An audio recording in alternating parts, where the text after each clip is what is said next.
Texas. Out onto the field at Texas Stadium come the Dallas Cowboys.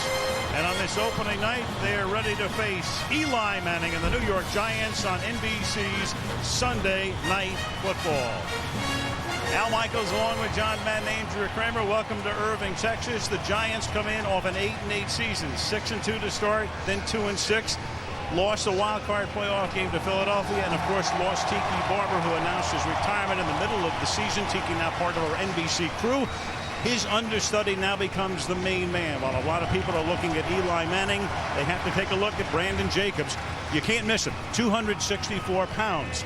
He becomes the featured back, John. Tom Coughlin said to us last night, this will be a big night for Brandon Jacobs. This is going to be a big night for a lot of New York Giants. Right, and I can see Brandon Jacobs having a big night. But if he's going to, I know that big running backs have big times in the second half. So if he's going to be big, it's in the third quarter, it's in the fourth quarter. It's after you wear that defense down a little.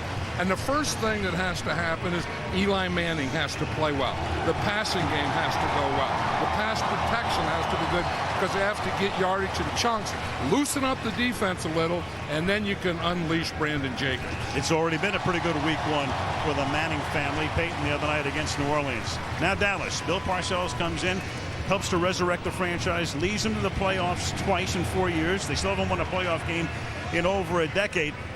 He left him with a pretty good team, but the big question here is, how good are the Dallas Cowboys? Well, I think it's a base to be pretty good, and Wade Phillips is going to come in, and I think the defense will be good under him because, I mean, he's a defensive coach, and, you know, he does some very good things. Now, tonight they're going to struggle. They don't have Terrence Newman, so the defense will hurt a little tonight, and offensively, I think they have the parts. I think Tony Romo is a real deal. He moves well, gets rid of the ball quickly, and he has Terrell Owens out there, and that is a pretty good thing. Tony Romo played well enough over a short stretch last year to go to the Pro Bowl, but the last time we saw Tony Romo, he was juggling this snap in the wild card game. It's a good thing he has selective amnesia. Here we go. Come to Texas Stadium. Tony Romo started last season as the number 2 quarterback behind Drew Bledsoe. Now he starts on opening night in 07. He's down on the field as we welcome in Andrea Kramer. Andrea. Last season, you experienced the highest of highs, never having had taken a regular season snap to the Pro Bowl, and then the lowest of lows, the way the season ended in Seattle. How do you build on last season? You just get back to work and you fight your butt off in the offseason and you get ready for tonight and hope for a good season. You've got a first-time offensive coordinator in Jason Garrett, a former quarterback himself. What does he bring to your game? Well, I just think he tries to keep everything real tight. You know where you're going to go. Get down to the checkdowns when you got them, and, just go play football and have fun. All right, Tony, thanks for your time. Thanks, Andrew. 78 degrees here in Irving, Texas. It has been a lot hotter over the past couple of days. A lot of cloud cover though tonight. Should have some rain a little bit later is what they're telling us. And as usual for early September, humid. Great story, and we'll detail it halftime and into the second half there. Everson Walls and run over as the coach of the Cowboys, a native Texan who has coached the Denver Broncos, has coached the Buffalo Bills, and on 2 occasions was an interim coach, once in New Orleans, once in Atlanta. So in effect, for the 5th time, Wade Phillips coaches a different team in the National Football League. And Tom Coughlin, who coached at Jacksonville, and then he was let go there, spent a year out of football, got the Giant job, begins his 4th season, and the Giants to receive the kick.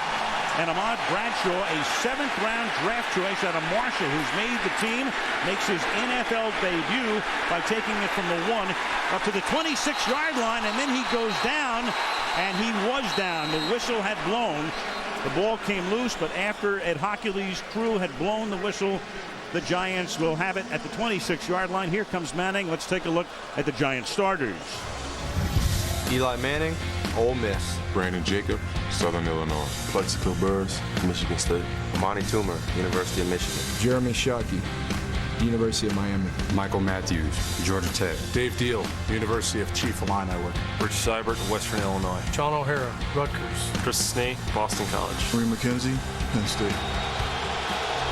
Dave Deal is the new left tackle. Luke Pettigo was let go, winds up in Tampa. Deal moves from left guard to left tackle. And, of course, Jacobs is the big back.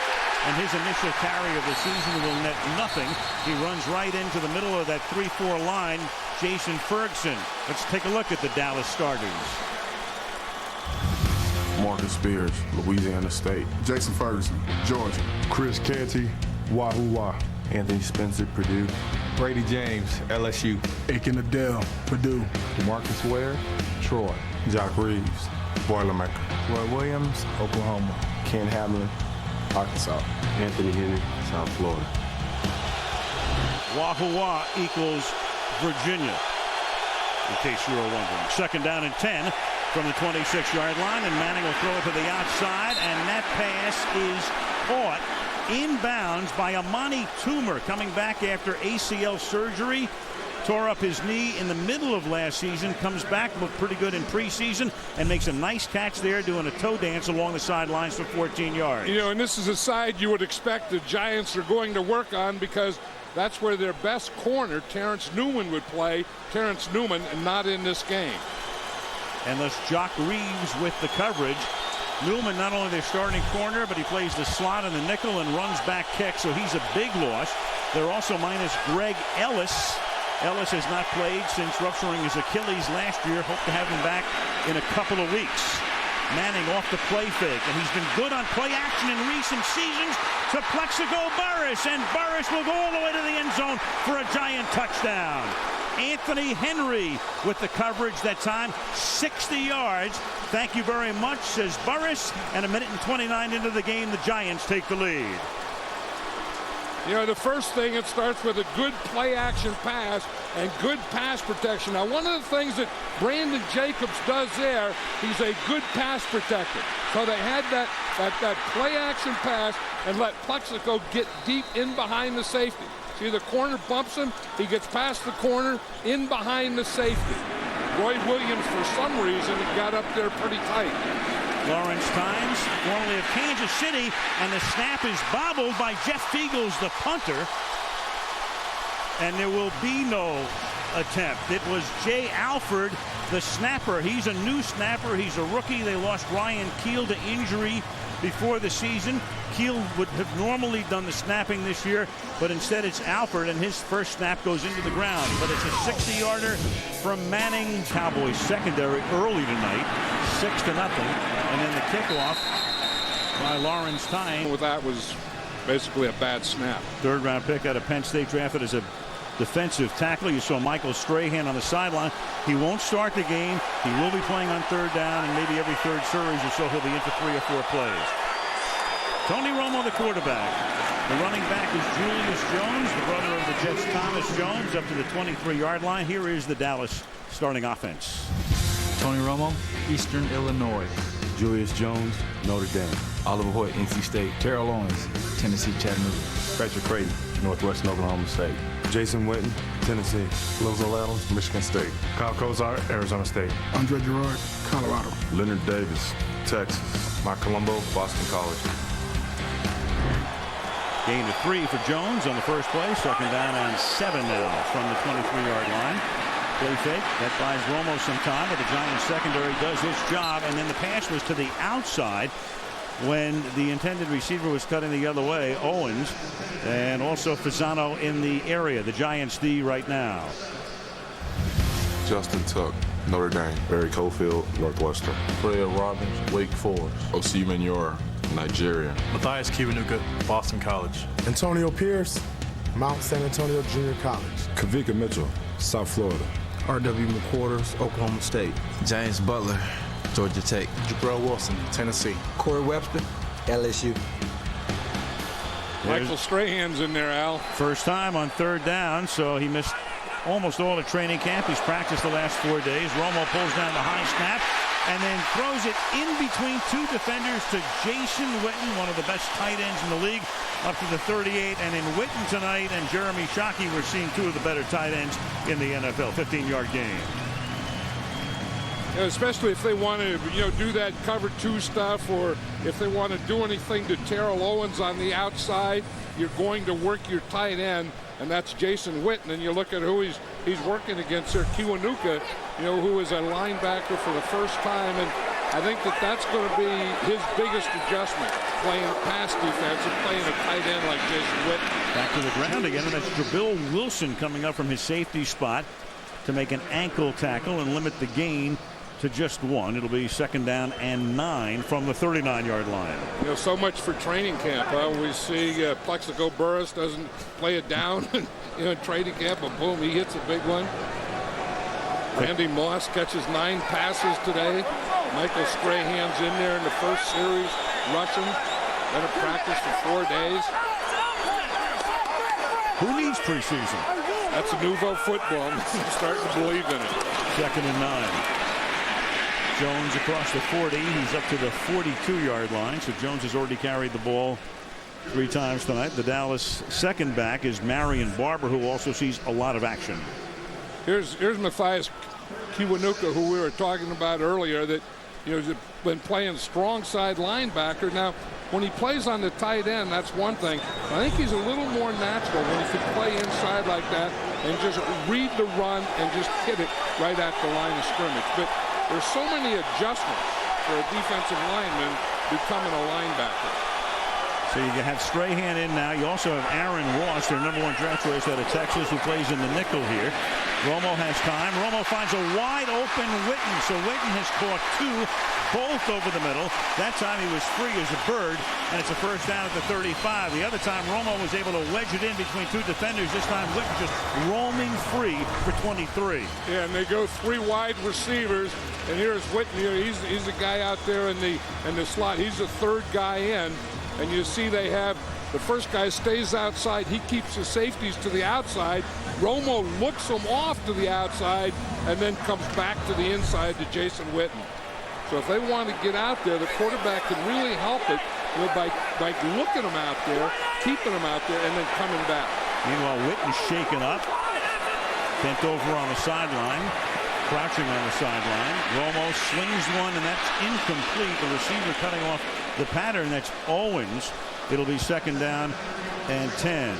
Talking about Tony Romo and the way last season ended, and he was really moping for about 3 days. He said he just sat around the apartment. He didn't go anywhere from the bedroom to the kitchen to the living room. He said that was it. And then he started to come out of it, and a lot of people talked to him, and he's a resilient guy. He's an upbeat kind of guy, and well, that's all in the past. And look, on opening day, everybody's slate is wiped clean. You're right, and it doesn't take him long to bounce back. I mean, that was 3 days, but this guy has an abundance of confidence. Fake to Owens and a screen to the left side to Jones. A late developing play, but a successful one for a 1st down as Jones takes it to the 24-yard line. You know, I think sometimes you'll run those slow developing misdirection plays on an aggressive defense, and that's what the Giants are doing. I mean, they're playing that aggressive defense. They're going to run through the first thing they see, so you fake one way, get them going that way, and then come back with a screen or a reverse or something like that the other way. Witten out for only a couple of plays. Now he's back in. But Osi Umenyiora is on the Giants sideline. And this is Jones taking it to the 19-yard line. So a pretty healthy dose of Jones here early on this first drive, which started at the 20. There's Umenyiora. Jones has carried 4 times and caught 1 pass. You know, you mentioned earlier about the humidity here, and I think we're going to see some dehydration and a lot of cramping in this game. Maybe not in the 1st and 2nd quarter, but in the 2nd half. Not a lot of ventilation in this place. The hole in the roof, but the air is stagnant inside here. 2nd down and 5 from the 19-yard line. And Jones with a burst through the middle. So they're exploiting the middle with Jones. With success, the ball to the 13-yard line. 1st and 10, Dallas. Did you see the size of that Leonard Davis, the right guard? I think that's one of the reasons that you're going to run to the inside when you have a guy that's 6'6" and 350 pounds, and that's what number 70 is there. That's not a bad place to run. I mean, you get in behind him and Gerard and Kozar. That's not a bad offensive line middle for the Cowboys. Davis picked up from the Arizona Cardinals, one-time #1 draft choice. And then Jones slips down as he starts to move to the outside, looking to turn the corner. Michael Strahan is there for the tackle. Steve Spagnuolo comes over from the Philadelphia Eagles. He's the new defensive coordinator. Tim Lewis had been the defensive coordinator. The Giants have not performed well defensively over the past couple of seasons. Changes had to be made. Steve coached under Jim Johnson in Philadelphia, defensive backs and then linebackers. Meanwhile, Coughlin has led the team to the playoffs in each of the last 2 seasons.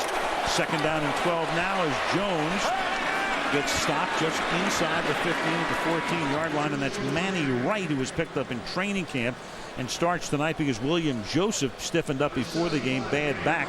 So Wright is in there, and he makes the stop. And there's Michael Strahan in there also. Al, he was in there on that play. You know, you thought he was just going to play third down, rush the passer here and there. He's in there in this red zone defense. You talk about the Giants defense and how they weren't really very good last year. This was an area where they weren't very good at all, was in the red zone. 3rd and 10 out of the shotgun. They have Marion Barber flanking Romo in the backfield. Creighton in the slot to the left. And it's a fade to the end zone intended for Sam Hurd, who would be the number 4 receiver normally, but number 3 tonight, Corey Webster, with the coverage on the play. They're minus Terry Glenn, had a 1,000-yard year last year, so they can really pay a lot of attention to Owens, and then Creighton becomes number 2 and Hurd becomes number 3, and they'll have to settle for a field goal attempt. And losing Terry Glenn, that's their speed guy too, so that has quite an effect on their passing game and their play calling. Nick Folk played at Arizona, and they drafted him to be their kicker. Gramatica on injured reserve, and his first attempt in the NFL is a 31-yard field goal attempt that is good. So it's a 7-minute drive. There goes Umanura back to the dressing room. But we come to the suburb of Irving, and the kickoff is fielded at the 1-yard line by the rookie Ahmad Bradshaw. And the former Virginia Cavalier brings it back out to the 24-yard line. Manning and company will go back to work after a very... Now you have Jacobs and Reuben Drones in the backfield. He's the fullback. They give it to Brandon Jacobs to the 29. When Manning was throwing that touchdown pass, I mentioned how effective he has been play action over the last 3 seasons. He loves it. Off that play fake, there he is. A rating of over 100, which is terrific. Without play action, over a 3-season period, 67.2. That's a gigantic difference, and it was off a play fake where he hits Burris for the touchdown. Right, and a lot of that play action goes with having a good running game, and a lot of that last year was Tiki Barber. And the other thing is being ahead. You know, when you're behind, it's tough to play action pass. 2nd down and 5. And they'll stop it before the start here as Jason Ferguson came creeping across the line. And it will be offside against the Dallas Cowboys.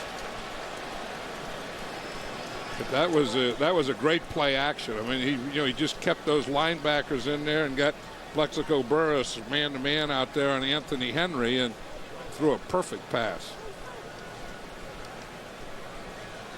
Burris did not play in preseason. There were 2 fouls by the defense on the play. Encroachment, nose guard, that's declined. There was also a personal foul. Unnecessary roughness defense, a slap to the helmet, number 26, 15-yard penalty, 1st down.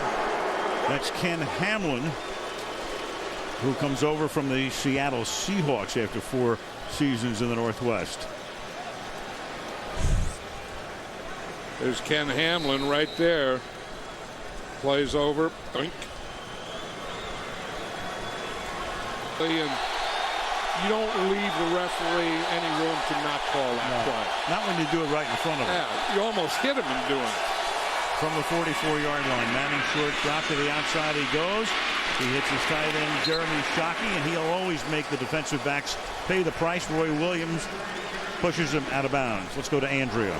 Well, it's ironic because before the game, O.C. Umanura told Michael Strahan, don't even think about playing the entire game. And Strahan said, well, for the first time, I might actually listen to him. But now things have changed. O.C. was hit on the side of his left leg. He's in the locker room for x-rays. His return is uncertain, but it definitely looks like Michael Strahan will have to play more tonight. Certainly more than he had anticipated and Tom Coughlin had anticipated.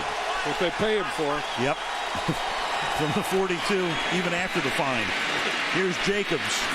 And Jacobs sends it to the 35-yard line. Brandon Jacobs was the short yardage back. He came in. He was the Thunder and Lightning with Tiki Barber, with Tiki, of course, being the Lightning. He's 264 pounds. Played at Coffeyville, Kansas, JC. Then he went to Auburn, where Cadillac Williams and Ronnie Brown were also playing. So he leaves there. He plays at Southern Illinois. Goes to the Giants. Comes in. Looks like he'll be the kind of guy who'll be, a good number 2 back through the years. Now all of a sudden he's the main man with Barber having retired. Hey, one thing, he does move the pile. I mean, when he runs in there, the piles are going to go backwards. 2nd and 3. Manning feels the pressure. Going to the end zone, and that will be a touchdown to Amani Toomer, but no, he is on the white chalk. So Amani Toomer thought he got his feet down. One referee looked as if he saw both feet come in. And, of course, the Giants are telling Tom Coughlin he got them in. Let's challenge this. And, of course, upstairs, they'll take a look at the replay. Tom will get some advice from the coaches upstairs. You take a look. Remember, you have to have possession and both feet in. There's one. No, he doesn't get the second in. That toe of the second foot is on the line. It's funny, Amani Toomer is telling him to challenge it. Jeremy Shockey was right there watching it, and he's saying to challenge it.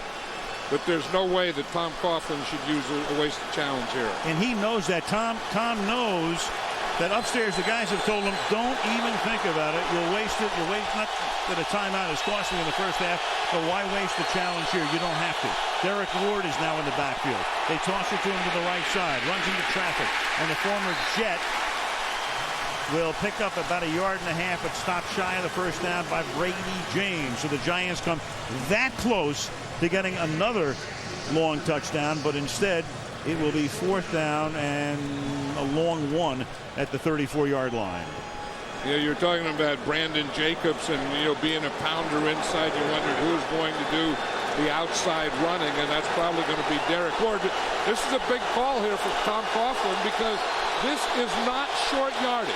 This is not a play where you can just quarterback sneak or run it to your tailback up the middle. Not at all, and Dallas is going to take a timeout. So with the jump after the timeout to go for it, out of the shotgun on 4th down and 2. And indeed they will. Manning stepping up, and then the pass is knocked down and incomplete, and the Cowboys will take over. Not the worst thing in the world for the Giants. Hamlin breaks it up. I mean, your options there are to try a 52-yard field goal, get Dallas the ball at the 42, or a pooch punt. Dallas will take over. The Cowboy defense really didn't do many favors, and then came up short in the wild card game. But those numbers through that early period, enough to get him selected for an appearance in the Pro Bowl. He's an exciting guy.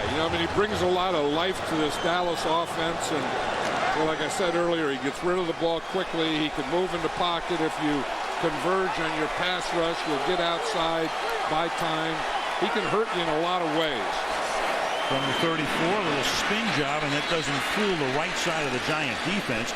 R.W. McQuarters hanging right there with Terrell Owens, and those guys go back a ways because they were teammates with the 49ers. Right, and this is a pass that you don't throw into this coverage. I mean, the corner, if you have this type of situation, you can't throw that quick pass because there's no separation at all. I mean, the only time you want to do something like that is when that corner's off. If he's up like that, you have to call that play off. That had no chance at all. 2nd and 10 from the 34-yard line.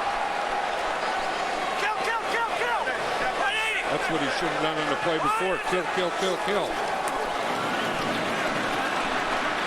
And they give it to Jones, following the tight end Fasano up to the 37. And John, thinking about the Giants' option, whether they wanted a pooch punt or go for it, which they didn't come up with it.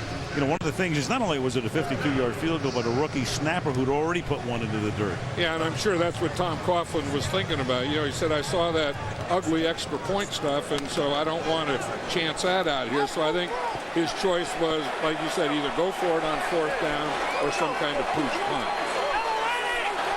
3rd down and 7 with 2.5 to play. See what he has in his tank right now.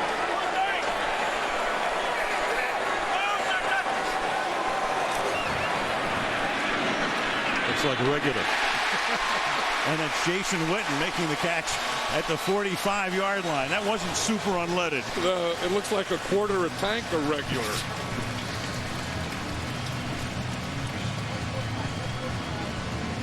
I'll tell you, this Jason Witten is something, and I think that, just moving him around, moving his splits around, but still letting him end up or work in that middle is something. You get him tighten in there, and then you get him, in there, and then he can do these things. And there's Michael Strahan on that quarter tank irregular. Marion Barber is the back.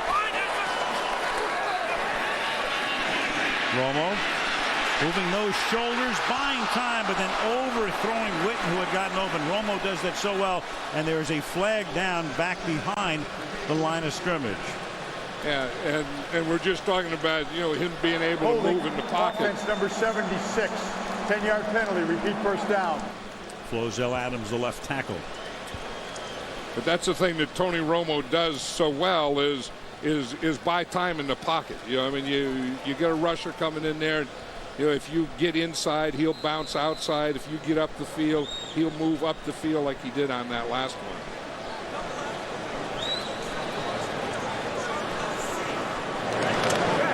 I like the way he talks with his hands, too. He has his eyes. He's looking at all the guys, telling them what to do, gesturing with his hands. Very expressive, and he's got a tremendous sense of humor. He's just a guy who enjoys life. 70, 5-yard penalty. First down. He's a bright guy. He was a bright player. He's only in his 3rd year of coaching, but he's going to be a head coach in this league in the next couple of years. Whoops. And Romo didn't know the snap was coming, so you've had 2 penalties and then a snap with miscommunication. Andre Garrod is the center, and it is 2nd down and 24. They're lucky they still have the ball. The play clock was running out as that ball was snapped. And he was looking to his outside. He was looking to his right. And then when he came back, the ball was upon him. He was in no way ready to get that snap. Strahan back in. So what do you got now? Taken out of the play. The play goes to the other side. And this is Barber, no relation to Tiki, but his father, Marion Barber, played with the Jets and a few other teams some years back. Corey Webster with the tackle near midfield. Yeah, that's what kills you with those penalties. You don't have plays for, 2nd and 25 or whatever. Now you get, that 3rd and still long. Here you can, get the ball. There would be a chance that you would, get the ball in position to better punt it is about all, because you either have to get a first down or you're not going to be in field goal range on this 3rd down play. Shotgun 3rd down 17. Owens goes in motion toward the inside. Then comes out of the slot. And Romo will swing it to the outside, and Owens was the intended receiver, but that really wasn't close. And Tony off to a start tonight in which he is 4 of his first 9 for 67 yards. So 2 penalties, a snap that he wasn't looking for, and now it's 4th down and 17. To him all the time, but now with motion and slot and those types of things, it's tougher to get coverage to him on every play. Matt McBriar, the highest punting average in 43 years, and the Aussie booms one inside the 10. Fair caught at the 7-yard. The offense was, and Toomer was kind of his security guy, his clutch guy, his go-to guy. He always knew where he was going to be. He lost him, and the whole passing game kind of went in disarray. And when they lost Toomer, they lost Strahan at about that same time, and they went from 6-2 to 2-6 down the stretch, 8-8 overall, as Jacobs picks his way up to the 13-yard line on what will be the final play of the opening quarter. So the Giants, Andrew Kramer, Irving, Texas. 2nd and 5 for the Giants at the 13-yard line. And that pass is caught at the 15-yard line by Amani Toomer. And Toomer, who was 33 years old yesterday, picks up a first down. One guy, of course, John, that the Giants will always be keeping an eye on tonight is the emerging star, number 94, DeMarcus Ware. Yeah, he's one of the best pass rushers in football, and you get a guy like Wade Phillips. He's going to use him most of the time doing that. Now, on that last play, he lines up weak side all the time. The side away from the tight end is usually the pass rusher from that side. That last play, he dropped back in coverage came across and was in the tackle. But he'll go right or left, but usually the open side away from the strong side or tight end. Giants with a bunch right from the 20-yard line, and Manning will go to the left, and reaching out and making the catch about a yard and a half shy of the first down is Jeremy Shockey. So Manning off to a nice start tonight. There's a fellow in Indianapolis who must have jumped off his couch on that first touchdown pass tonight too. Right, he said, "You did it, little brother, just like I did it the other night." And here we see DeMarcus Ware rushing there against David Deal. That's a matchup the Giants were worried about, is Deal on Ware. And I don't know that you have to be that worried about him, because I have a lot of respect for David Deal as a competitive player. Now Jacobs, and he will really make you pay the price as he picks up the first down. Jacobs up to the 32-yard line, where he's tackled by Adele and Hamlin. Like you say, there's a late penalty. Something happened after the play. Phillips is saying, what? That's one of those post-play penalties. Ed Hockley's a lawyer. He'll throw the book at you. Personal foul, crackback block by the offense. The wide receiver on the right. The delay was while the official checked the yardage. The penalty has to occur within 5 yards of the line of scrimmage. 15-yard penalty, repeat first down. I was saying, what the heck is that? Yeah. It was a delay. I thought it was after the play, but I guess the official was looking to see that it was within 5 yards of the line of scrimmage. And that's why you had the look of exasperation on his face. We'll go back and take a look at it, see if we can pick it out here. It's Amani Toomer right there. See, you can't come in and cut that defensive back there. You can't block him below the waist. I mean, we looked at the Cowboys. They had a couple penalties back-to-back, got long yardage, and now this happens to the Giants. It's second down. It's second down at about 12 right now. They change the down marker, and this is Jacobs. And he'll never be easy to bring down as he takes it up to the 24-yard line. He does move the pile, and again, I think it's going to be moved more and a little easier in the third and fourth quarter. But what he does, he's so big and so strong, and he keeps his feet going. That's the key here. When you get hit and they're trying to get you down, keep your feet moving. Keep spinning, keep going, and then you can get plays like that. Obviously, if you weigh 264 pounds. Third down and 7. Play clock down to 3. Manning from the gun, under pressure, and then the pass is dropped by Ward. So Ward was out in the flat. Ratliff put the pressure on. Manning was able to check it off, but Ward wasn't looking for it. Fourth down. That's a tough thing in the playing on the road, getting in shotgun. You have to use silent count, and those pass rushers know what the silent count is, and they really get a jump on your shotgun. But you have to use it to get away from the line of scrimmage. Jeff Fiegel, so old he was born before the first Super Bowl. 41, oldest in the league. Patrick Creighton to run it back.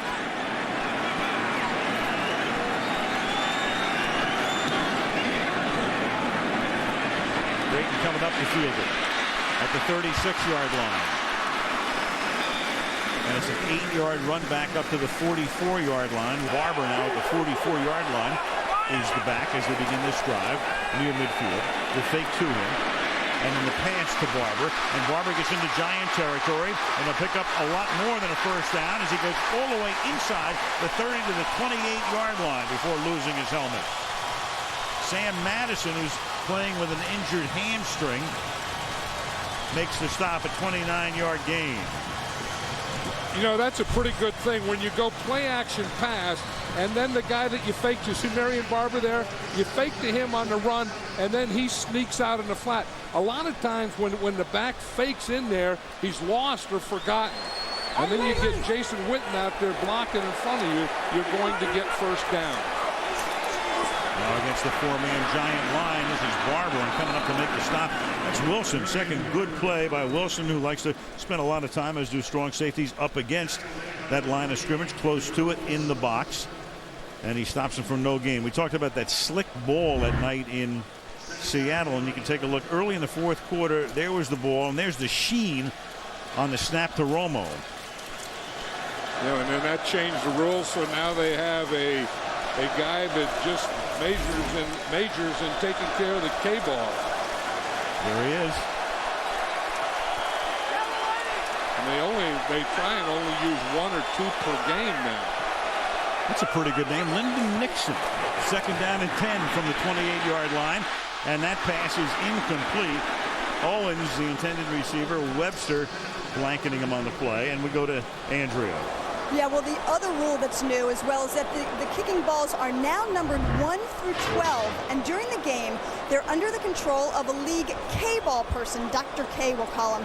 He carries the footballs, numbers 1 and 2 with him, and he rotates them in every kick, leaving the remaining footballs in a bag on the sideline. So, no longer does the hometown ball boy or any other team official choose which K-ball is used, guys.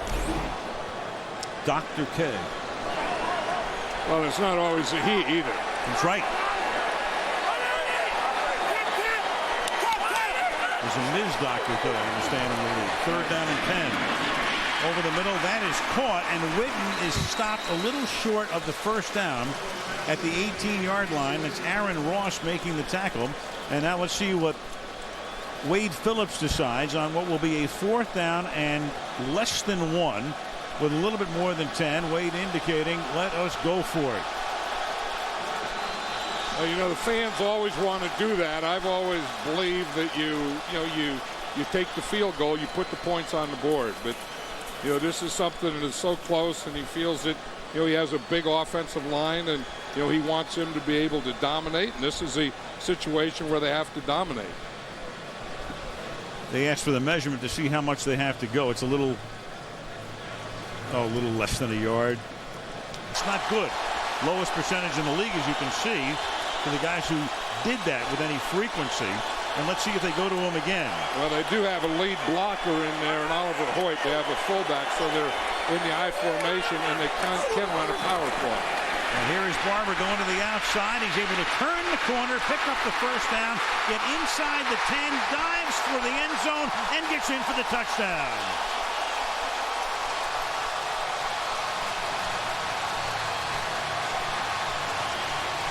Wade Phillips sees his Cowboys score their first touchdown on his watch, and Hoyt makes a nice block here. Right there, there's Oliver Hoyt. He makes the block. Marion Barber gets in behind him, bounces to the outside. Poor Giant tackling. Now again, the rule is now when he's airborne, the ball has to be inside the outside of the pylon. That's right. That ball was inside at the outside of the pylon, and Marion Barber was airborne. Well, the Giants can challenge it, but I don't know if they can win this challenge. I don't think there would be conclusive evidence. And also, even if you win the challenge, the ball's going to be spotted at the half-inch line. So Coughlin is not even going to think about it. The thing you ought to think about is poor tackling and containment. Nick Folk for the extra point. So they convert on 4th and inches. Barber goes to the end zone. The Giants took the early lead, but you saw that bull ride there. You had to put a yep in there. Takes about 3 days down here. You begin to talk like a Texan. Bradshaw up to the 27-yard line. That's with a half to go in the half. The Giants start from the 26-yard line here on 1st and 10. 10-6 Dallas. Short drop by Manning. Quick toss out to Burris. That's a gain of 6 yards. We go to Andrea. Well, both teams suffering key losses on defense. For the Giants, Osi Umenyiora, his x-rays on his left knee were negative, but he is out of the game. More tests expected tomorrow. And as for the Cowboys, nose tackle Jason Ferguson has an injured elbow. He, too, is done for the night. Big loss in the middle there. Jay Ratliff will see much of the action. Number 90 going over to the middle. Of course, that means, of course, on the other side, we talked about it, Strahan will see more action. Here's Jacobs now. And for the Cowboys, with a flag coming in, Jacobs taken down by Aiken Adele at the 35, and this will be a hold here against the Giants. Offense number 76. 10-yard penalty. Repeat second down. It's Tom Coughlin's son-in-law, Chris Sneed. You know what they're doing? They're using, they really don't have a fullback on their team, so they're using Reuben Drones, their other halfback, in there as a fullback, and he's really blocking pretty well. Michael Matthews, a second tight end, part of the fullback spot, and they're using Reuben Drones, so they don't have a fullback. So between those two guys, they're getting a fullback. Manning out of the gun, throws underneath to Shockey. And Jeremy lining up in the backfield, that time up to the 29-yard line. We talk about all the things that a quarterback has to do before the snap. He has to, identify the mic, and then you can see what the Cowboys are doing. They're standing all their guys up and making it tough to identify them. So that was a shotgun thing. See, but they're all looking like middle linebackers. They're all like linebackers, and that's confusing the Giants and Eli Manning a little in their identification. 3rd down and 7. Manning stepping up, and that gets picked off at the 40-yard line. And that is Jacques Reeves getting the start tonight because of the injury to Terrence Newman with the pick. I think Plexico Burress fell down on that one. He was trying to run a hook. Jacques Reeves was just in behind him. Here's Plexico Burress. Watch now. The hook is where you just run up, stop, and turn. And as he went to stop and turn, he fell down. And Jacques Reeves was right there. And, of course, Eli Manning had the ball in motion. It was going, and it had to go out there. That's what a defensive coach does. Wade Phillips, those are the types of things that they look for. Plexico Burress, got him early in the game, and then they come back and they get one off of him when he falls down running the pattern. 4th year for Reeves out of Purdue, his first career pick. Now Jones is in the backfield here. Barber was on for all the plays in the last series. It's a flag and a short gain here for the moment to the 18-yard line, and the pass hauled in by Witten. And Hercules had a pretty busy night tonight. He feels that Tony Romo has a lot of confidence in Jason Witten. Anytime he gets anything like that, he got blitz pressure. The first guy that he looks for is Jason Witten. Illegal shift. Offense. Number 81 never got set. So there were two men moving at the same time. 5-yard penalty. Repeat first down. You have to get him involved in the game early. You have to get him the ball early. He has yet to catch a pass. Witten's caught 4. Barber caught 1. And Jones has caught 1. So not a single pass has been caught by any of the wideouts. 1st and 15. Jones slanting over the right side. Antonio Pierce rides with him and takes him down. Oliver Hoy provides the blocking on the play. Yeah, and they have a pretty good thing going now. The running of Julius Jones and Marion Barber, the throwing in the middle there to Jason Witten, and then I think if they would get that third element, the ball to Terrell Owens on something easy, whereas a slot across or something like that, that would add another dimension to this offense. It would make it a little tougher. And that has to be on the mind of Jason Garrett. He would be well aware of that at this point. 2nd down and 10 at the 23-yard line. Owens wide left. Instead, they go to the inside man. That's Creighton. And he'll pick up a first down at the 11-yard line. Pass for Creighton. He gets the start because of the injury to Terry Glenn. And there's some question as to when or if Glenn can come back. Some thought about maybe even having microfracture surgery. So he will play a big part tonight and maybe for the rest of the season. And he was in the slot, but watch how quick this ball comes out. This isn't a 3-step drop. This is just a 1-step drop. He looks out there as a slot and he sees it.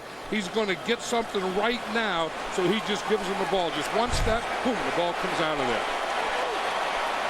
1st and 10 at the 11. 6 minutes to go in the half. Dallas up by 4. Jones stopped at the 8. 2nd down and 7. Butler in on the tackle. Now you talk about Brandon Jacobson going to wear down a defense, a big running back. This big offensive line of the Cowboys is kind of wearing down this Giant defense. I mean, just look at these guys and the size of them in here and just the pounding. I mean, just pounding and getting the piles going back. I mean, they are dominating the line of scrimmage now. 340, 295, 316, 354, and 315 up front.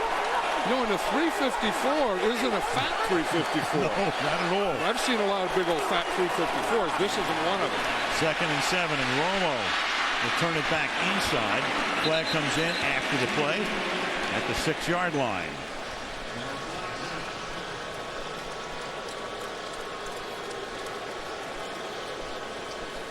Holding, offense number 65, 10-yard penalty. Repeat 2nd down. Center Gerard. Just saying, you know, what a great job the inside of this Cowboy offensive line was doing, and then the hole. That's an old. 2nd down and 17. They can get a 1st down without a touchdown.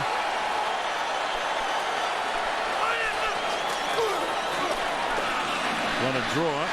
Give it to Jones to the 12-yard line. It'll be 3rd down.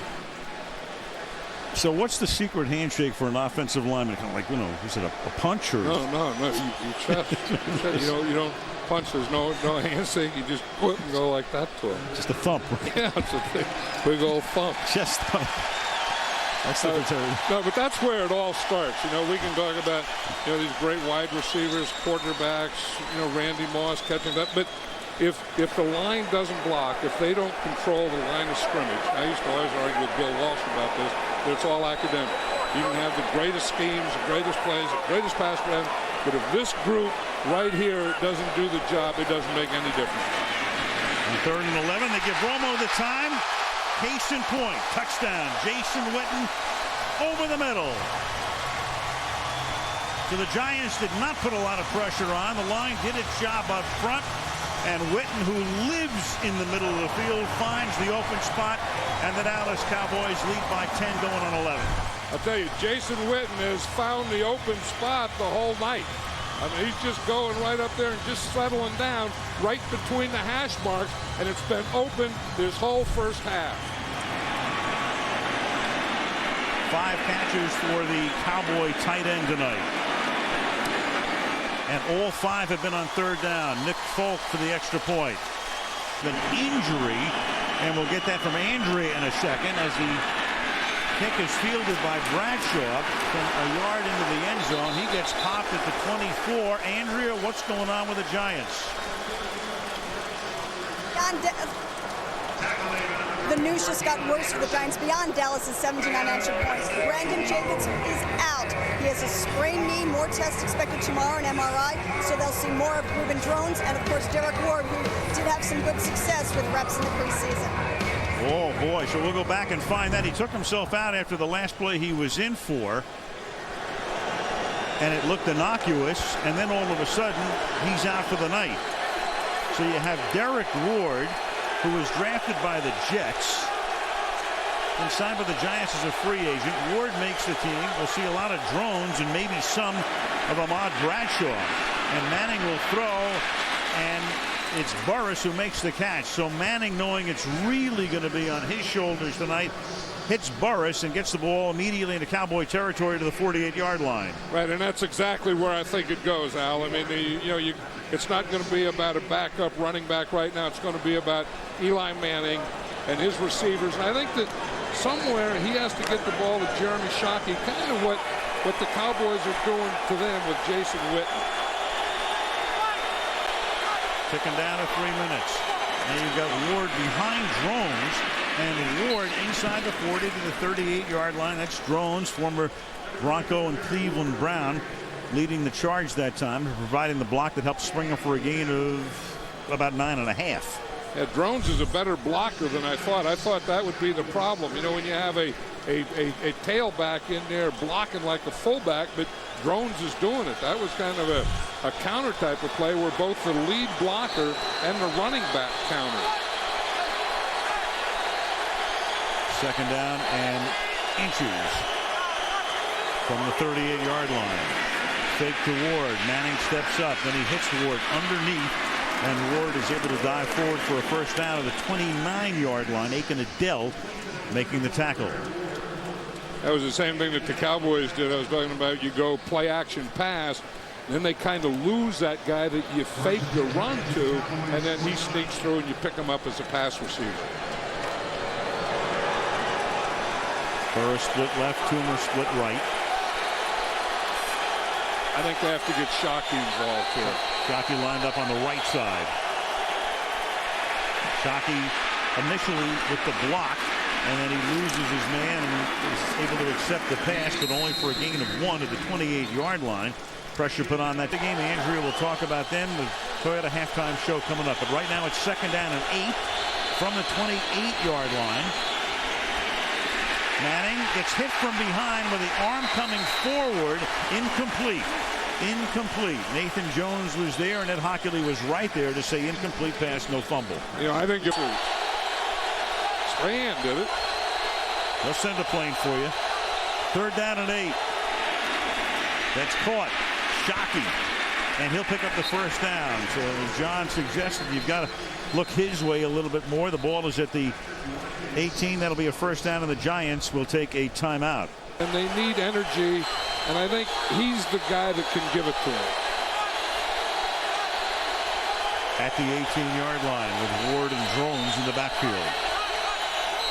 And Brady James wants to call a timeout, so Dallas took a timeout. For easy, anyone would do it. After the timeout taken by Dallas, 1st and 10 for the Giants. Ball at the 18-yard line. He likes Plexico Burris down here, too. Well, Drones split to the left. He went in motion, and now Ward gets tripped up as he crosses the line of scrimmage. That's Jay Ratliff, who's going to play a lot more tonight because of the injury to Jason Ferguson, who's out for the rest of the night and makes the tackle. You're talking to the Giants last night. They were all worried about Plexico Burris and if he was going to, be able to play, to have wind, the conditioning part of it.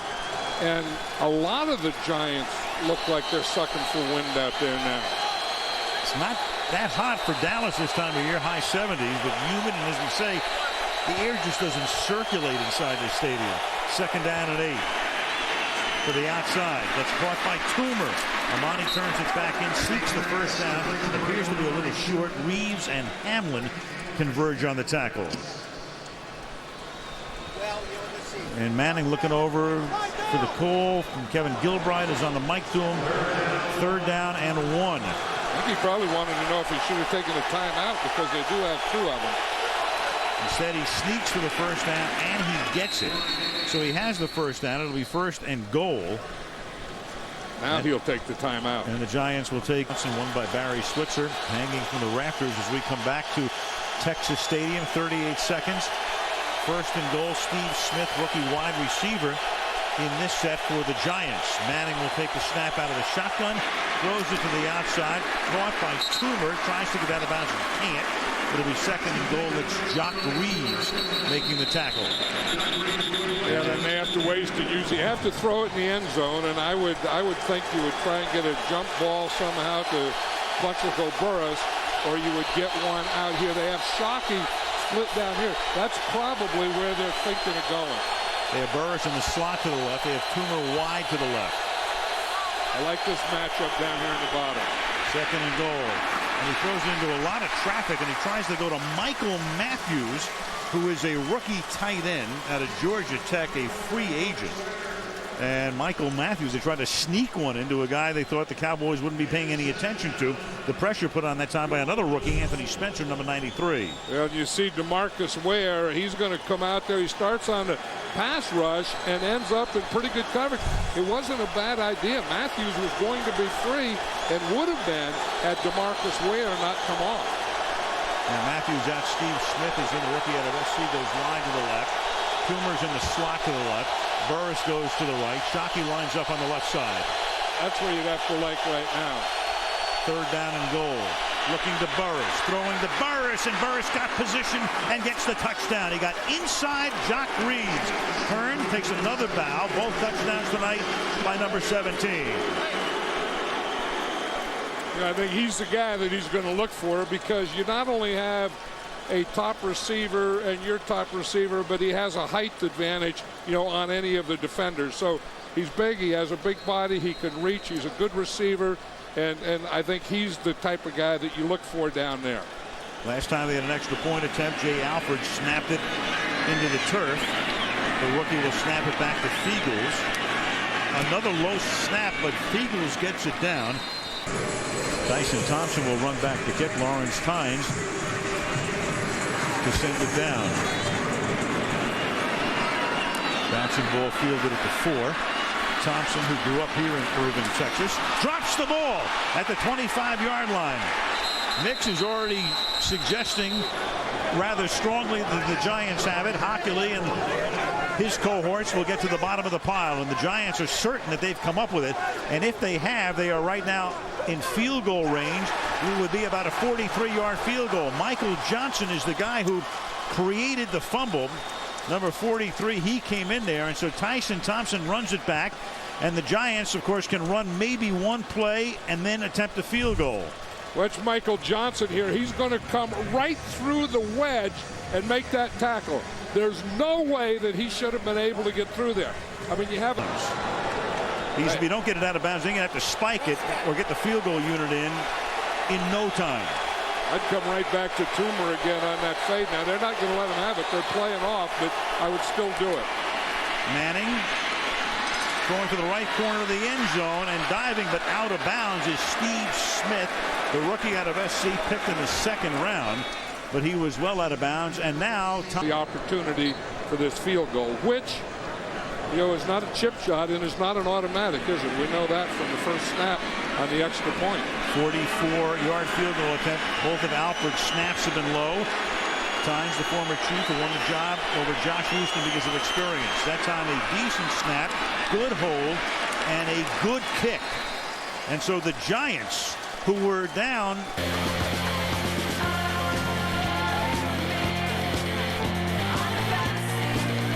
Your world is wireless, AT&T is wireless. Welcome to America's wireless leader, the new AT&T. Your world delivered.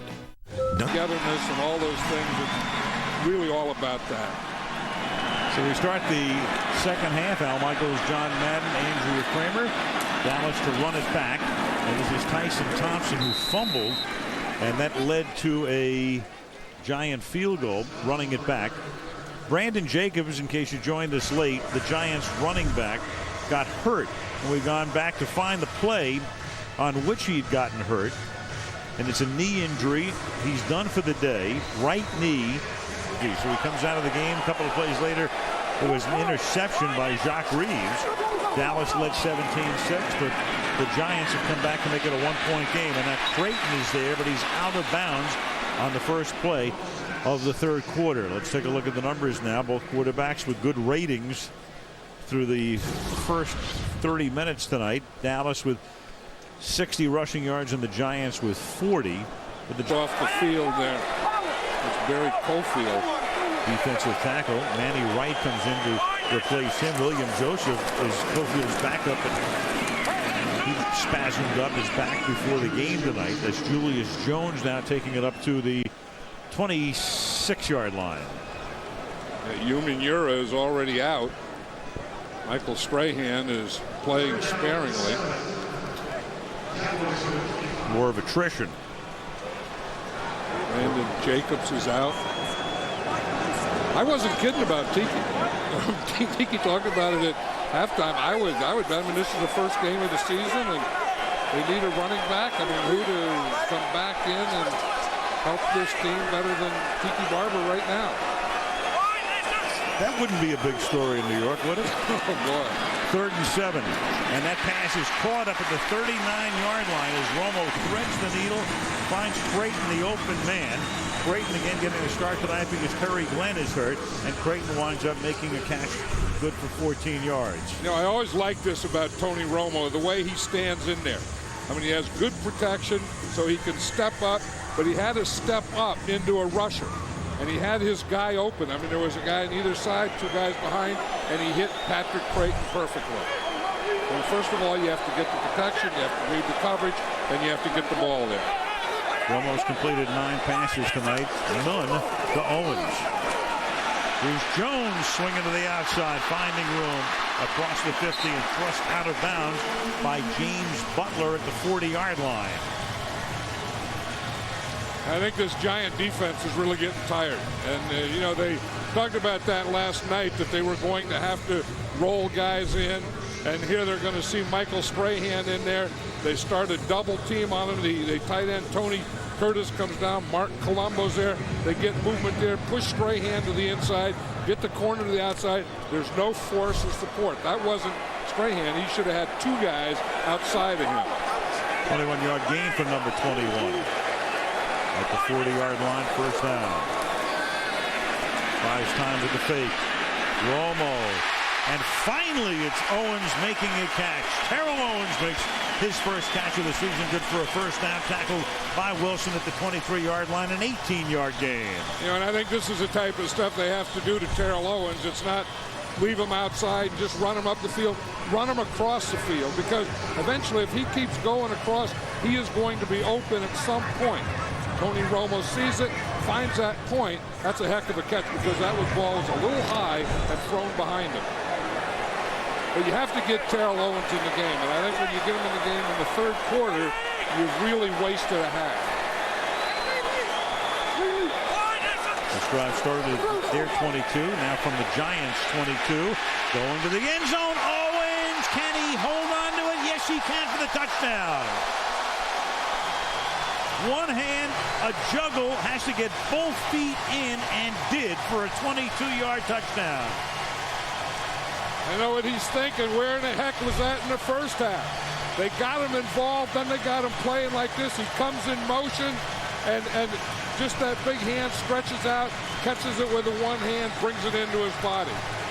But that's where Terrell Owens is so big, is that when he can move and he can come across the field, he's still in a celebration, as a matter of fact, and they're ready to kick the extra point. But those are the types of things that you have to do. I mean, that was, great play call by Jason Garrett, setting up that whole thing to Terrell Owens. Yep, full to the extra point. I was going to say, John, clearly Coughlin heard from the guys up as the head coach of the Cowboys was from Owens.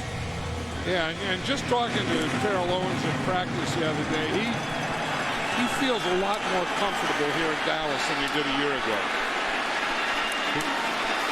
Here's Bradshaw, and Bradshaw loses the ball at the 23-yard line. The 7th-round draft choice out of Virginia appeared to be down, but the whistle had not blown. I'm sorry, from Marshall, the whistle had not blown, and Ed Hockley and his gang will. And he admitted that he had a fumbling problem, and they worked the same things that they worked with Tiki Barber with him, that high and tight way to carry it. Yeah, Tiki. I think anytime you have a kick returner, the first thing you want in him is security, that he's going to hold on to the ball, he's going to catch it, and he's going to hold it. And the Cowboys know that. Thompson coughed it up, and it led to a field goal. Now Ward will carry. And Ward will lose the ball, but he was down. The play had been whistled dead. Again, Hamlin came in to slap it away, but the whistle had blown. Well, the Philadelphia Eagles lost a game today because they didn't have a punt returner that could catch the ball. Right, special teams killed them. 2nd down. Kevin Gilbride was the quarterback's coach, then took over as the offensive coordinator when John Huffnagel was let go. He's on the mic. Manning, good first half. Burris, 2 touchdowns. Shockey caught 5 balls. 2nd and 7. You got Drones split to the left. And Manning will go down in a heap. A lot of pressure. Jay Ratliff is there. Marcus Spears is there as well. This is the thing where this Cowboy defense is a little different. It's a 3-man line, but it's different from Bill Parcells. But now you always want to get someone where the back has to block him. Now, if it's an inside guy, poor Ward doesn't have a chance. But I don't know that any running back would have a chance on that block. But a Wade Phillips 3-man line is a 1-gap where your guys are moving and stunning. 3rd down and 12. Here they come. Giants pick them up. Good blocking up front. Burris makes the catch to the 40-yard line. Blitz was on. Manning was able to hang in there, find Burris roaming free over the middle, and a 3rd and long conversion of 20 yards. You know, they did a good job of picking up that blitz. And when you do pick up the blitz and you're in the shotgun, the quarterback is going to have time, and you know what? That you're going to have man-to-man coverage down the field. So when he sees the blitz, he sees it's all picked up, then he looks downfield, and the guy that he looks for again is Plexico Burris, because that was his best matchup. Good block by Shockey on the cornerback, Nathan Jones, who was coming in. Cowboys rushing 6 that time. 1st and 10. The ball is at the 40-yard line. Ward to the outside. One thing about Wade Phillips, you have to love that Texas homespun humor. Speaking of the blitz, I mean, we're talking to him yesterday, and as we do with all the coaches, you know, what about your rush defense? What about your pass defense? And then we said, well, all right, how about blitzing? He says, okay, we will. Yeah, we will, we do. Going all the way back to my dad bum we have. Yes, okay, it sounds like a good idea. We will. But he says that, you know, that he'll never bring 3. You know, I mean, he's always going to bring 4 or 5, and he doesn't bring 3 or 6, although on that pass completion he did bring 6. Right, rarely does it. 2nd down and 6, the ball at the 44-yard line.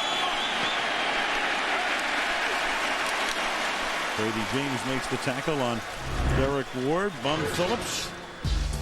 You know where Wade got his sense of humor from. Wade and Bum, a chip off the old block, and there was Bum, and Wade was an assistant coach. In fact, Wade succeeded his father on an interim basis with the Saints in '85, and Wade has coached 2 teams on his own, Buffalo and Denver, and twice he's been the interim coach for his dad at New Orleans, and then a few years ago he succeeded Dan Reeves for part of the season in Atlanta.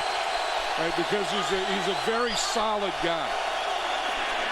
3rd and 6, and his son Wes is on this staff, and another 3rd down conversion for Manning to Burris, who gets inside of Anthony Henry. Wade last year the defensive coordinator of the San Diego Chargers, and you know that was the crazy situation where Schottenheimer was still going to be the coach. Cam Cameron goes to Miami. Wade comes to Dallas, and then Schottenheimer gets fired a couple of weeks later. Right, and before they hired Wade, they had hired Jason Garrett. And Jason Garrett was either going to be the head coach or the offensive coordinator. So when Wade gets a job here in Dallas, he inherits Jason Garrett. Manning faking, then looking to his left. And boy, I tell you what, Eli's doing a nice job tonight. Amani Toomer makes the catch at the 33-yard line. Manning, a lot of poise and a lot of composure, looking to his right, checking off, coming back the other way, 1st down. You know, and again, I get back to my offensive line that it all starts there. You know, if they give him that kind of time, then you can do that. You can look to your right, you can look to the middle, and eventually get it back to the left. I tell you, they were worried about pass protection, and they were worried about DeMarcus Ware rushing from this weak side. Well, I'll tell you what, they have done an excellent job of pass protection. Under 7 to play in the period. 8-point game. Dallas on top, led by 1 at the half. Ward.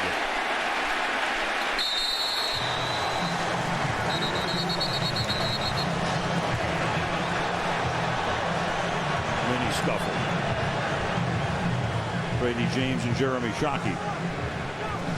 Undercard. That's what you get when you get these rivalry games. You're always going to have those kinds of things, a little extracurricular activity, helmets flying off. Look at Brady James right there. He has a face mask, among other things. He has no helmet. That's dangerous. You know, when you're punching a guy that has a helmet and you don't have a hat on, you could get hurt. Chris Snee also involved. 2nd and 8. 4-man rush. Manning throws, and that's off the hands of Burris. Burris covered that time well by Jacques Reeves, doing a lot of throwing tonight as Jacques Reeves. He has to catch up. That was a good throw.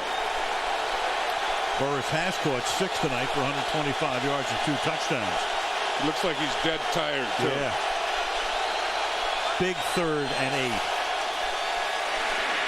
Manning hit as he throws, going deep for Burris, and he tips it in the air, and it's incomplete. Again, you had Reeves, and Reeves had help on the play from Patrick Watkins as well. DeMarcus Ware put the pressure on and got to Manning just as the ball came out. Well, that's in his Plexico Burris up there, and they know that's where they're going to go to work, so they're going to try and get him a little help out there.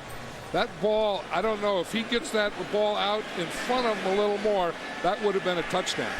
They would have put him in position where he had a jump ball, because he did on that outside, on that second pylon, have a man-on-man situation. Now Tynes with a 48-yard field goal attempt. The rookie Alford to snap it. Good snap this time. Fiegels puts it down, and Tynes' kick is good. So a 48-yard field at New England. Owens blanked in the first half, then made catches on back-to-back plays, including a touchdown grab here in the third quarter, ready to come back onto the field as the Cowboys get the kick. Dallas on top 24-19. Moved by Tynes, taking a yard into the end zone. Tyson Thompson, who figures to secure the ball a little bit better this time. And he's up past the 30, and it's a good run back as he's finally forced out of bounds after a nice block by Oliver Hoyt at about the 39. 5.5 to go in the. Now Oliver Hoyt sets up, offset in the backfield. Send Barber in motion. And after changing the formation, the fake to Barber, and then Romo with a side armor underneath to Hoyt, who gets knocked down as the ball arrives. Justin Tuck in the red zone had the best efficiency against the Giants. So Lewis gone. He's now the secondary coach of Carolina. Spagnuolo comes over to run the defense from Philadelphia. And Barber gets taken down by Jabril Wilson shortly after crossing the line of scrimmage. That's what they do. You know, you talk about that aggressive defense, and what they do, you see Jabril Wilson come up. He's a safety, and they give him a gap. You know, I mean, everyone has a gap, and the defensive line has a gap, and the linebackers have a gap, and then one of the safeties, filling, also has a gap. Third down and 8 at the 39-yard line.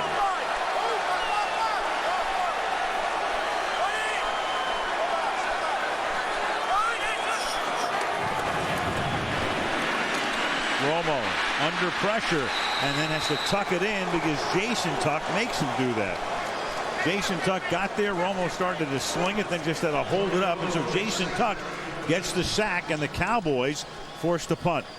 Jason Tuck is a left end, and then when you go to nickel, he is going to be over the guard, and you'll see him here against Kyle Kozar, and he just starts to the outside, then he comes back and takes that inside, and when you get an inside move on a guard, your next step, you're on the quarterback.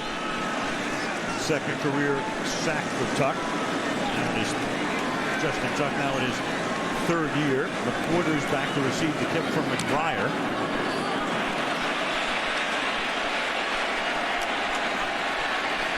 RW from the 6-yard line. Back out to the 19-yard line. So Justin Tuck getting it from the 18-yard line. Here's Manning off the fake, and then Shockey tries to one-hand it with Spencer, the linebacker, covering. Incomplete. Let's go down by 11 and losing Jacobs. Spread it out here on 2nd down and 10. I like the Giants a lot better spread out than I did in tight with Brandon Jacobs. That time they get Ward for a gain of 7. You know, they're a long way from winning the game, but if the Giants somehow go home with a win, I mean, think about this. They lose Jacobs. You know, this is what kind of year is it going to be for Manning? What kind of year for Coughlin? They're an underdog against Dallas on a day that Philadelphia loses, going home to face Green Bay, losing Strahan for all of preseason, getting him back. I mean, this would be a huge opening night win for them. I throw in Umanura, too. Absolutely. 3rd down and 3 from the 26-yard line.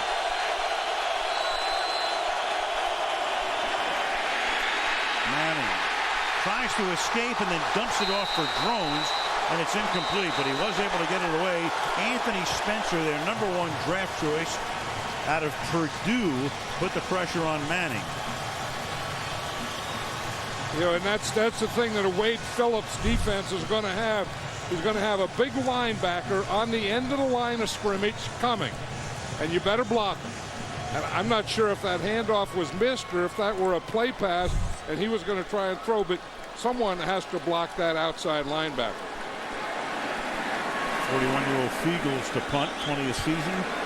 The last guy to come out of the field.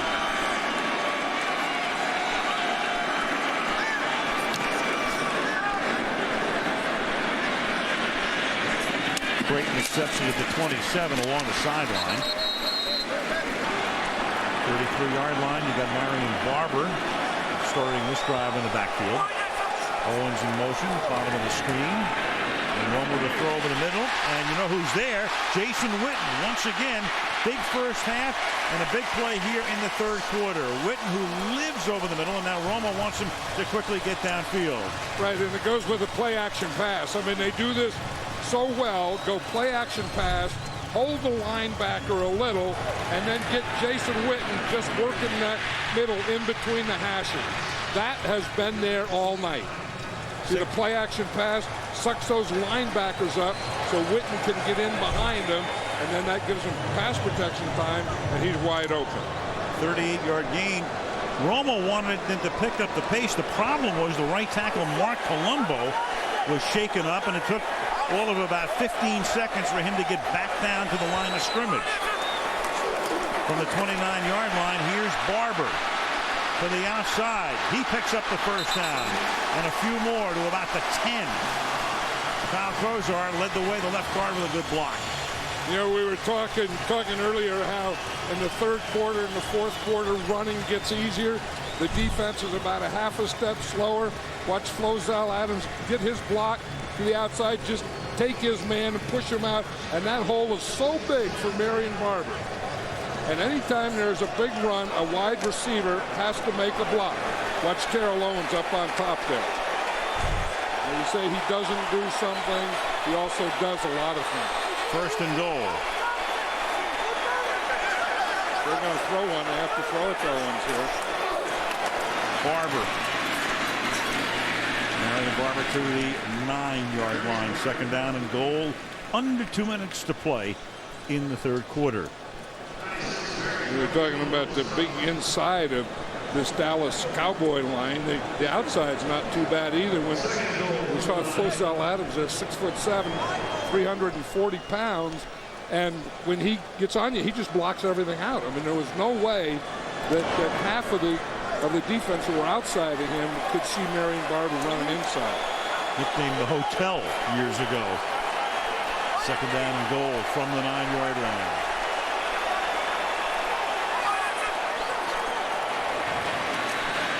Romo flushed out, gonna run for a touchdown.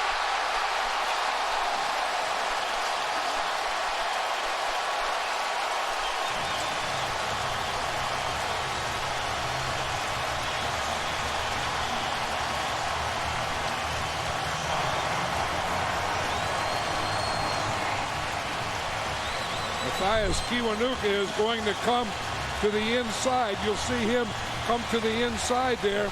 Tony Romo goes a play action pass, feels it, knows that there's no containment out there because Kiwanuka is on the inside, and he just takes it into the end zone. The extra point by the rookie Nick Folk is good. Tony Romo has just scored the first touchdown of his NFL career. Quick drive. Kickoff taken by Bradshaw, who fumbled the last time. He ran it back from the 2, and Bradshaw gives the Giants decent field position, bringing it back to the first time in his career, the offensive coordinator, a 31-point effort through 3. Here's Derek Ward now taking it up to the 45-yard line. I still like to go after these guys and get them. Second down and 6. Waning seconds of the third quarter. Toss it back to Ward. And Ward with a burst inside the 40, the 30, the 20, and all the way down to the 10-yard line.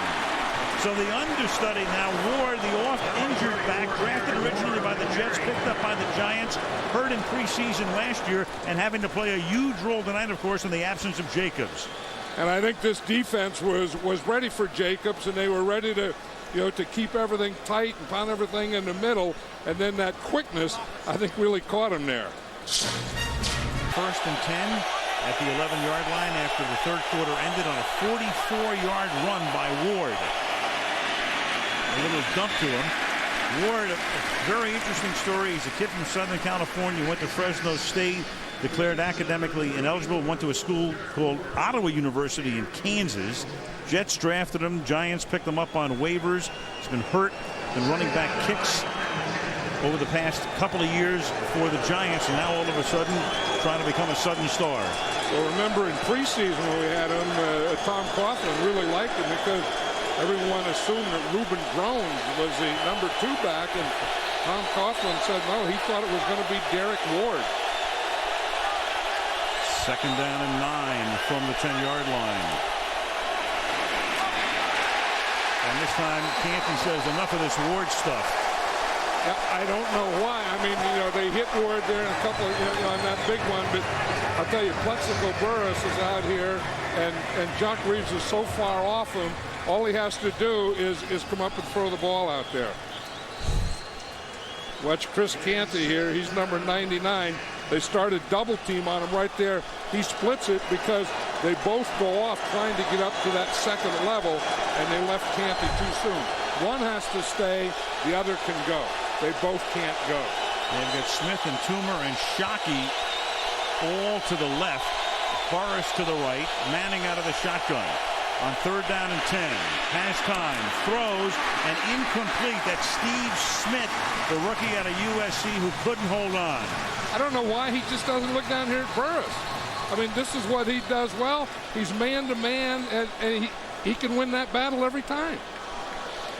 One earlier in that same spot in the end zone, caught a 60-yarder for a touchdown. You have a flag down here. It's not like they're doubling him or doing something to him that takes you to the other side. They just decide to go to the other side. After the play was over, delay of game by the defense, number 42, spiked the ball. That's a 5-yard penalty. The down counts.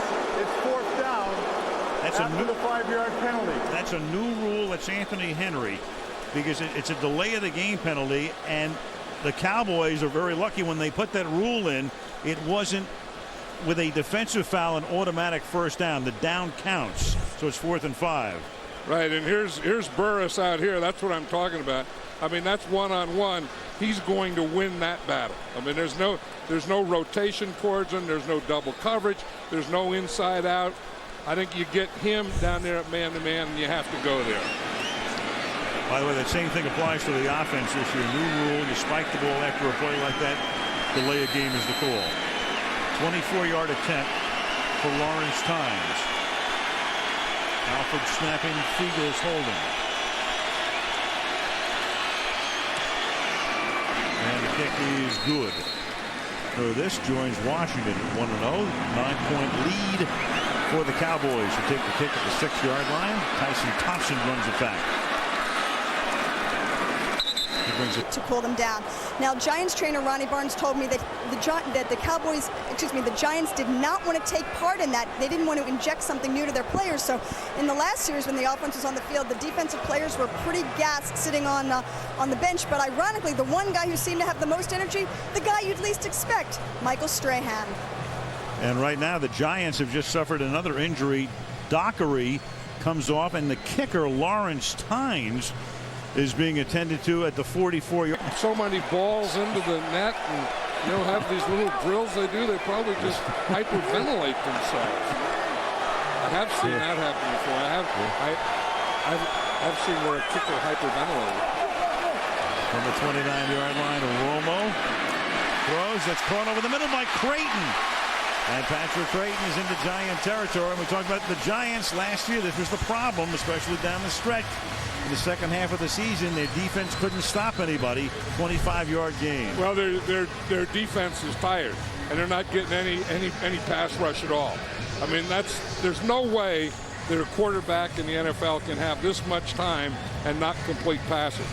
I mean, part of that is pretty good pass protection. That one, I think, was just a very, very tired defense.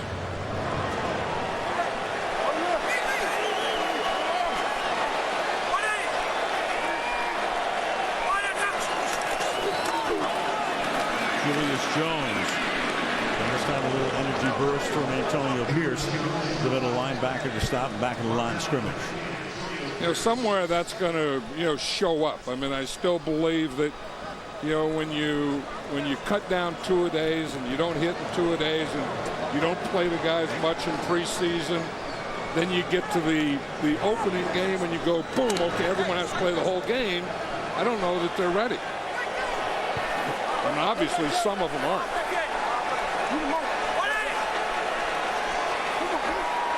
Second and 11. Romo over the middle. Owens inside the 20, the 10, and another TOTD. And then a flag after the end of the play. The Cowboys found something that they can do all night.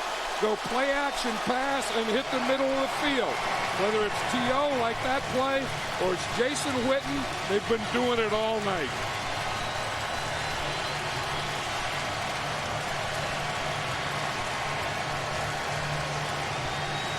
And so on a pretty critical defensive drive for the Giants. After the play was over, personal foul. Unnecessary roughness defense, number 28. Pushed the player after he was well out of bounds. Touchdown. That 15-yard penalty will be enforced on the kickoff. Jabril Wilson. Now we see, here's Terrell Owens here. He's in the slot. Now he's just going to come up and he's going to run that same area that Jason Witten has been doing the whole game. They can put Jason Witten in there, go play action, hit him in the middle, put Terrell Owens in there, and run the same pattern. Well, Gallagher would be tackled by Butler, so a critical defensive stop for the Giants turns out to be a 3-play, 71-yard drive that takes all of 101 seconds. 38-22, Cowboys.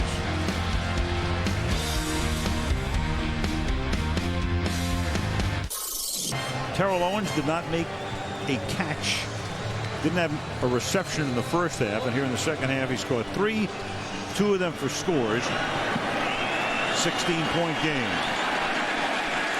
Kickoff is fielded by Bradshaw in the end zone. So down by touchdowns, 2 possessions. 38-22, they take over the yard line. Eli Manning tonight, 19 out of 31 for 231 yards.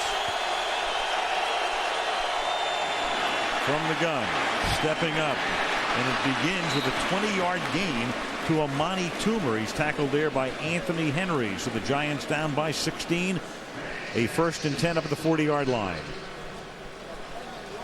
I think Eli Manning is doing his part. Everyone's worried about Eli Manning, how he's going to do, and the Giants will go as Eli. And tonight it's a defense. I mean, if the defense were able to stop the Cowboys, I think Eli, even without Brandon Jacobs, could really keep him in this game. The defense giving up 38 points with still 11 minutes to play. Ward inside handoff. He'll get the first down. Takes it to the Dallas 44-yard line before the ex-Seahawk can. Roy Williams. Here comes Williams. They pick him up. And then the pass is caught inside the 40-yard line. That is Amani Toomer to the 36-yard line. The cornerback Nathan Jones makes the stop. And I think it was Chris Snead that got Roy Williams again. Roy Williams decided that he took one and he was going to give one. And it's hard for a defensive back to run over an offensive lineman. They still have that. You talk about the thing, the play action pass and the inside stuff the Cowboys have. To me, the way these corners are playing, Eli Manning could throw those outside receivers the rest of the game. 2nd and 2. Right now he gives it to Ward again on almost that same play. That inside handoff out of the gun to the 31-yard line. That'll move the chains for Manning throwing, and that'll be a 9-yard gain as Burris comes back inside Reeves to make the catch. And you give him time, and he's very accurate. I mean, you get these corners playing off, and they're just giving that stuff. I mean, you can take that stuff all night, all the way down the field. But again, pretty good pass protection. Eli getting the ball in there. Again, the Giant problem has been just not enough defense. 2nd down and 1. It's Jones in the backfield. What he's trying to do is straighten out his protection. Hit as he throws. And that forces an incomplete pass because DeMarcus Ware came in from the defensive right side. You know, and that was the thing that, we were talking to Eli Manning, that was the thing that he was worried about from the shotgun is DeMarcus Ware and how quickly he gets off. In fact, he got off so quickly, he darn near looked like he was offsides, didn't he? But that's what Eli says, is when you're in the shotgun and you're using a silent count, Ware will jump your count, and he did then. 3rd down and 1 from the 23-yard line. Drones, former Bronco and Brown, inside the 20-yard line to the 18-yard line for a first down. Well, Roy Williams is really going at it with these giant offensive linemen. Earlier we saw it was Chris Snee. That time it was Rich Seibert. We were back here. Seibert was still blocking about 20 yards away from the play. But again, that's the rivalry game. That's Giants-Cowboys. That's what you're going to get. Smith to the right, Burris and Toomer to the left. Over the middle. That's caught for a 1st and goal. That's Amani Toomer coming back after ACL surgery and having a good opening night. He's tackled there by Patrick Watkins. And Amani Toomer has caught 8 balls tonight for 90 yards. No huddle. Manning gets him right up there at the 4-yard line. And because he does that, Dallas has to take home. And Manning. Al, do you think if the Giants score here, they should go for 2? Absolutely. Yeah, to get it to 30, and then it would be a 1-score game needing another 2. Right, make it it's a 2-possession game right now. 7.5 to play from the 4-yard line on 1st and goal, and no play. And this is going to be a 1st and goal from the 9. It's a false start. Offense number 66. 1st and goal.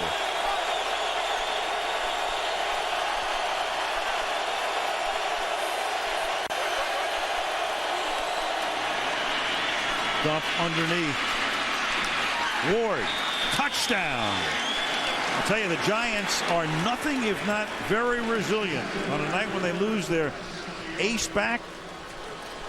Just keep hanging in there. If the defense can do its job, who knows what can happen. But right now the Cowboys are in danger of the Giants making this a 1-possession game, as they will go for 2. And it's just a little dump. He knew he was going to get a big pass rush there, so he figured out, okay, you bring your pass rush, and I'm going to throw that middle screen. And just does get in. Yes, he does. Just before that knee hit, because it's where the ball is when the knee hits. The Giants trying to make it a 1-possession game, going for 2. As they get the touchdown with 7:20 remaining in the 4th. Manning, look out, loses the ball. And then it doesn't matter who covers it up at this point. That's the end of the play, and that was created by Anthony Spencer. So it remains a 2-possession game, and there's a flag down toward the right corner near the end zone at the 1-yard line on the near side of the field.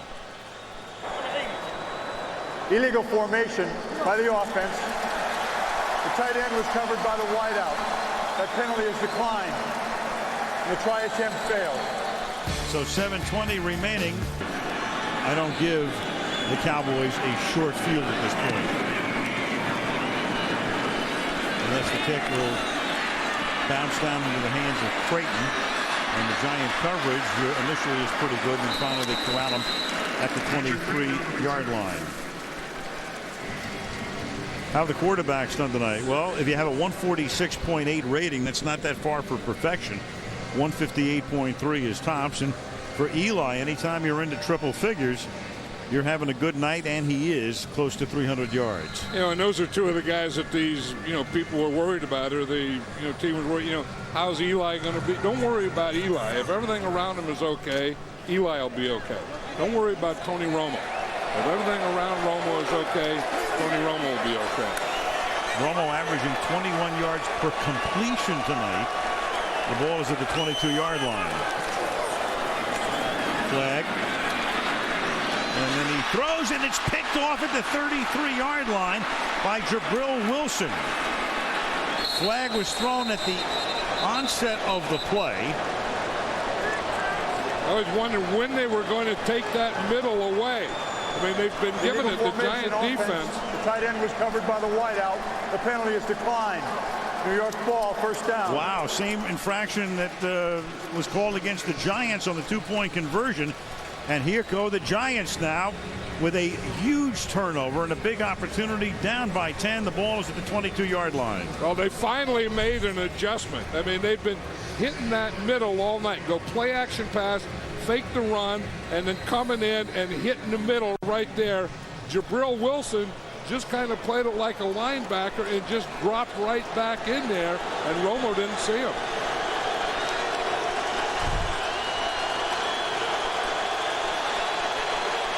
At the 22 with 7:02 remaining. Still think you have to go to Plexico Burress here right now. Burress to his left. Instead, they keep it on the ground. They go to Derek Ward. Take a look at Eli Manning when he went to the bench before it. I'm trying to get a little loose. Yeah, I saw that. The doctor is there checking him, and he's pointing to something on his left shoulder, or his right shoulder, I mean. That left arm is spackled with the stuff that came up from the turf. You don't like to see that. You don't like to see a quarterback's right shoulder being checked. Second down and 8 to Smith. Smith had played with the USC Trojans last year to the 15-yard line. He's tackled there by Brady James, setting up a big 3rd down and 3. And this is where the Cowboys come in with their dime defense, and they've blitzed quite a bit from this defense. The Giants are going without a huddle and getting in shotgun, trying to catch them with 12 guys on. Now Peyton would have done that. Peyton would have gotten that ball snapped because the Cowboys had a substitution. They didn't get 2 guys off in time. Great point. 3rd down and 3 from the 15. Eli throws, and that'll be a first down as he gets into the hands of the rookie Smith again. First down at the 11-yard line. I'm just watching Plexico Burress out there, and he looks awfully tired. I mean, he's the guy you need right now, and you don't know how much gas is left in that tank. Well, he didn't play at all during preseason. I know it. Leg injuries and back bothered him and all that stuff. I mean, the coverages that they're giving him and playing off him, if they play off him, you hit him in front of him. If they play tight, you just go over the top. I'll just throw the ball out there to him. He goes underneath. He goes to Toomer, and Toomer gets shellacked by Anthony Henry after no gain or a minimal one at best.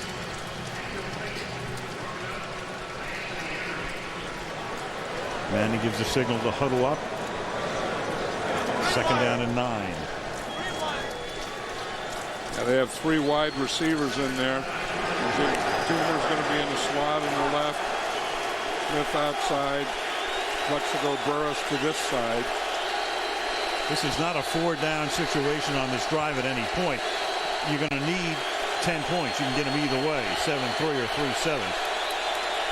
So at worst, settle for a field goal. It's still a 1-possession game at that point. Manning throwing to the end zone, and it's caught by Burress for the touchdown. You just felt that they could do that all night. I mean, why do other things? The guy's up. They don't have a chance. I mean, Jock Reeves is on him. Williams kind of goes to that side, and he just hits it in between them. But Jock Reeves is playing off here, so he's just letting Plexico Burress do anything that he wants to. Roy Williams should have helped him on that one because, he gets inside and the ball goes right over the head of Roy Williams. When Burress is such a big target down there, and this is what he does well, and just have to get the ball to him. 8-year career for Burress. It's the first time he's had 3 touchdowns in the game. Tynes with the extra point. What a Eli Manning talking to the doctor is not a picture you like to see if you're a Giant fan. Tyson Thompson from the goal line. And Thompson will give the Cowboys good field position. So the Giant defense will again have to stiffen after their kicking unit allows a long run back. Some key plays tonight for the Giants. A little dump to Ward for the 3 plus the 2-minute warning. I think the Cowboys are going to want to go to a little run here to take some time off the clock. Julius Jones is the back. They begin with a run. And he gets stuffed in the middle after a gain of about 3. Michael Strahan with the tackle. And again, they're looking at Eli's shoulder with a little wincing going on. And again, it's that right shoulder. I think the doctor has his hand in there underneath the shoulder pad. You can see that he does. I mean, underneath the jersey.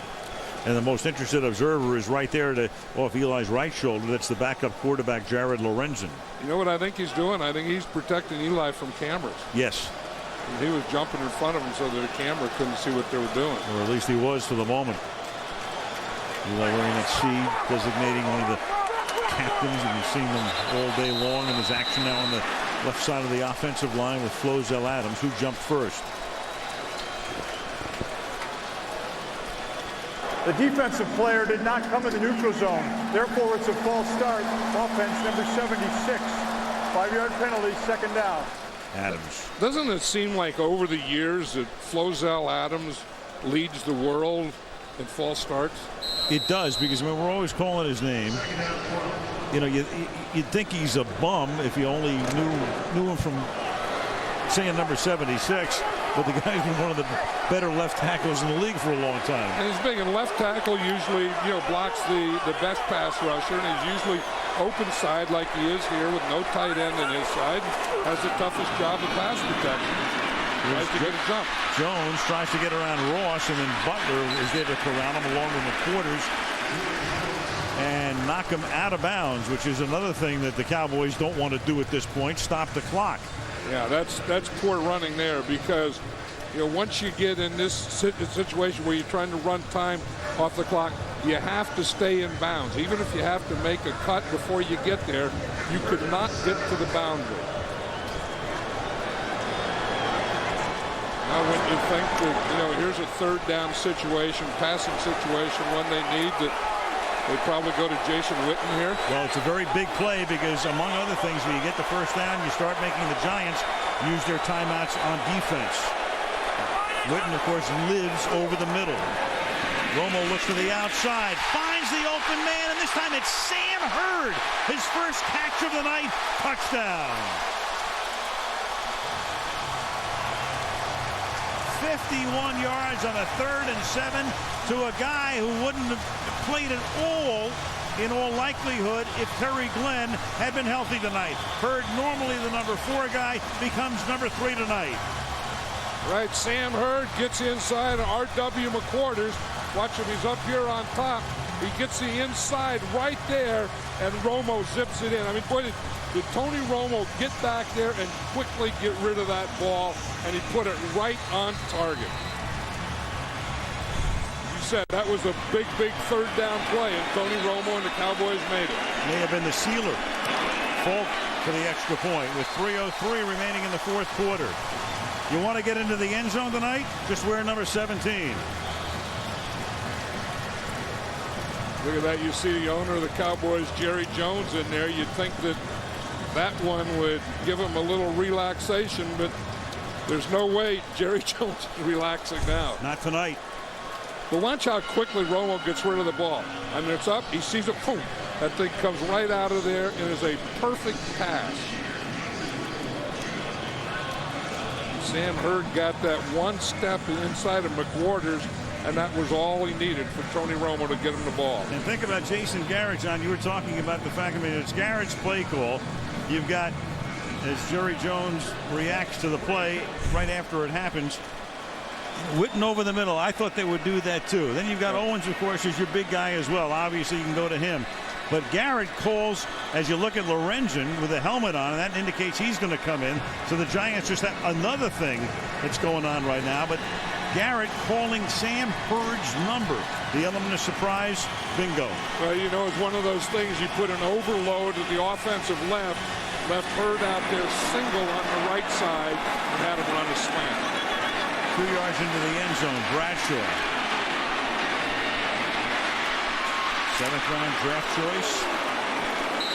From Marshall up to the 34-yard line. He goes. And now we'll see about the Giants. And it's going to be Lorenzen. So of all things, on a night when the Giants have lost Jacobs, when Umanura gets hurt, when the team turns in an unbelievably gutty performance by not falling apart, by hanging in there, by getting within 3 just moments ago, now you've got another problem, and a big one. Right. I mean, Eli Manning looked so good. I mean, it looked at, Brandon Jacobs, oh no, we lost our runner. They just opened it up, spread it out, good pass protection. He was calm in the pocket. And, everyone says he has to take the next step. He looked like he had taken the next step. Lorenzen, who's the heaviest quarterback in the league, without question, throws, and that's caught up at the 41-yard line. So he dinks and dunks, and the Cowboys will let him do all of that underneath as Steve Smith makes the catch. Lorenzen, 6'4", 285 out of Kentucky. Saw a lot of action in preseason. Bruised right shoulder on Eli is the word from the Giant medical staff. And then that's caught and then dropped, and then they say incomplete. Toomer never had possession. That'll make it 3rd down. Yeah, and I hope if you're, again, a Giant fan, you cross your fingers that bruised right shoulder is right. That it's not a separated shoulder or a dislocation or one of those other things. I mean, the good news would be bruised right shoulder. Right. Best case basis. Giants home next week. Play Green Bay at Giant Stadium. Then go to Washington. Then home against Philadelphia on a Sunday nighter. 3rd down and 4 from the 40-yard line.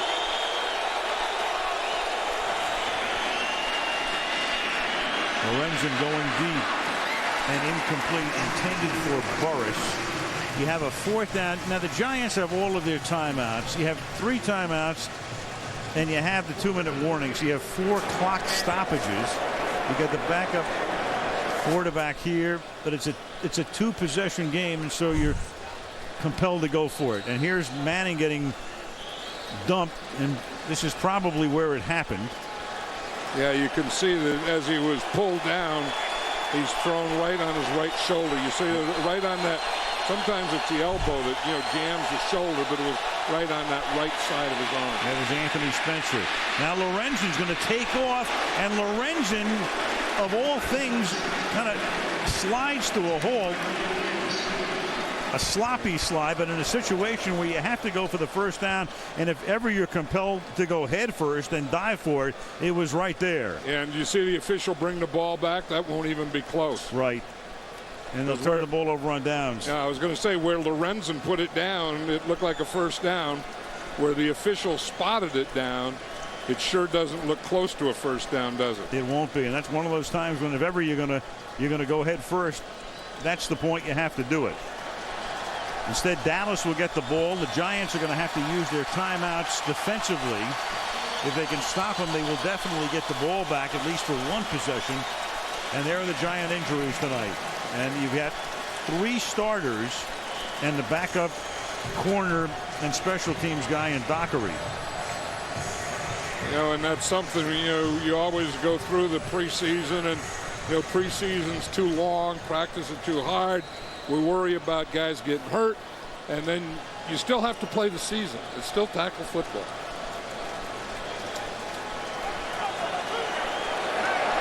At the 43-yard line.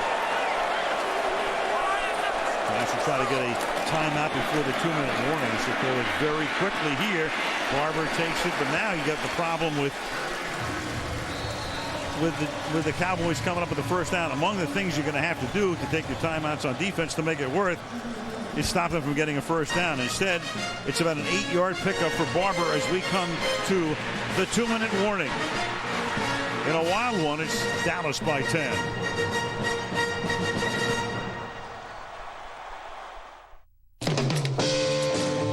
Customized 39 jersey for St. Louis. Liner, 1 throw blanket, Scottsdale. Military, barbecued, Indianapolis.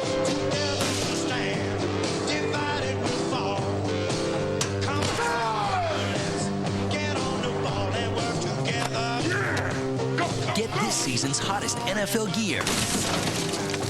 Delivered by NFL Shop at NFL.com. I want that!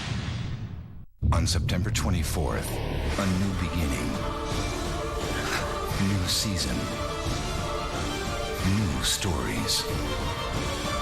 No way. Heroes premieres September 24th on NBC.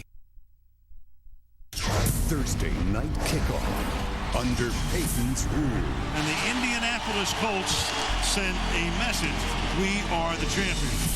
Next week, a new NFL record for rushing touchdowns. LT was living the dream, suddenly shattered by the New England Patriots. Rematch is coming. A statement will be made, and the Chargers want revenge. Sunday Night Football. And that's going to be a real beauty from Foxborough as you look through the hole in the roof of the stadium, which is in its next to last year.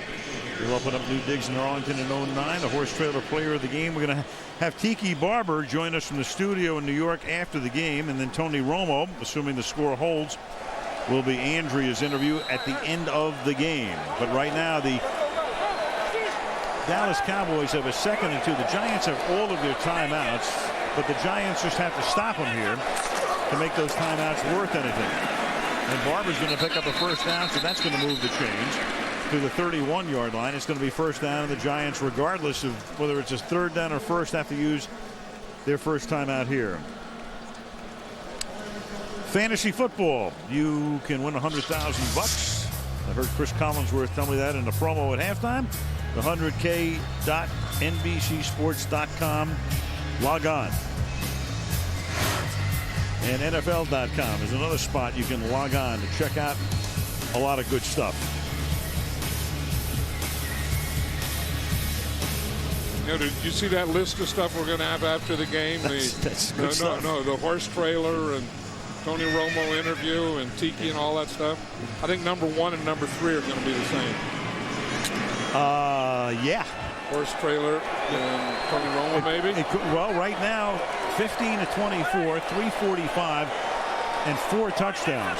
If that doesn't get you on the horse trailer, it's a bunch of, well, you know what, the 31-yard line. No, but he still had to wait until that last play to hurt. I mean, he still needed that. You know, like true. You said, third down. I mean, that was one of the biggest plays of the game, and he goes back there and not only hit, obviously looking for a first down, and he hits him for a touchdown, and that was really the capper. Remember the other night, if you watched the Thursday night game, we talked about the fact that Drew Brees came within a hair of establishing an NFL record for lowest yards per completion in a game, minimum 25. He was at like 6.2, but Chris Wenke got the record back when he completed a pass when Drew did the other night. Here's Romo tonight, averaging over 23 yards per completion, something a Cowboy quarterback hasn't done since Staubach in 71. 2nd down and 9 from the 31-yard line.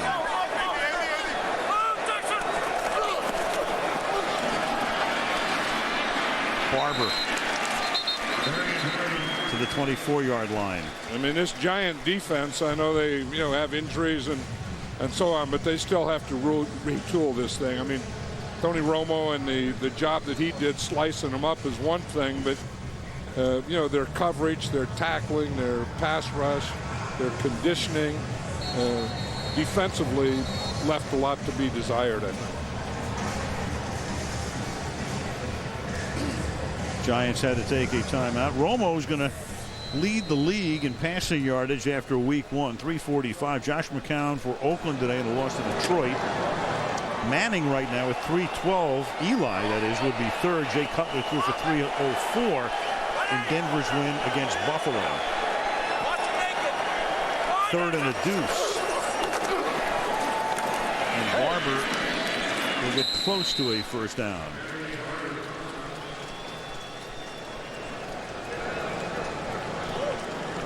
You talk about, a team and, a player giving that team life. Don't you feel that Tony Romo, I mean, the way he played tonight, he just, has fun. I mean, he had said that in one of those interviews. I just want to go out there and have fun. And, of course, you want to go out there and do a heck of a lot more than have fun. But in doing so, he does look like he has fun, doesn't he? He has a lot of fun, and we were surprised last year as they measure here to see whether it's going to be a first down or fourth down at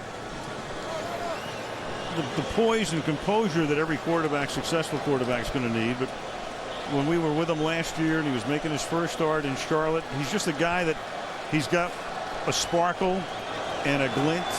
And we've been around him now enough in other situations where he has a good time. He just enjoys life, enjoys himself.